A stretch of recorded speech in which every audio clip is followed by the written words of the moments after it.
So here I am, CBR600RR 2005, clutch cover off, clutch assembly off.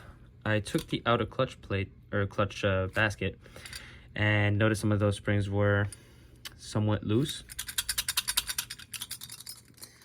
Very much noisy. I'm not sure if that's a bad thing.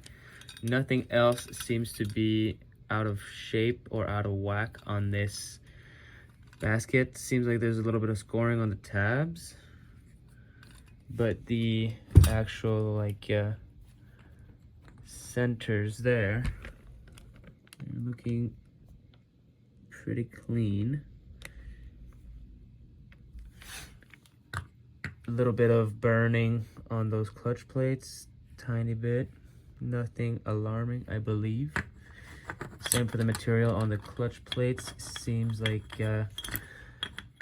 not too crazy wear. Oh my god, just leave it there. And I was trying to check on the slack of this cam chain tensioner, or sorry, just cam chain, timing chain. And yeah, I had it removed earlier.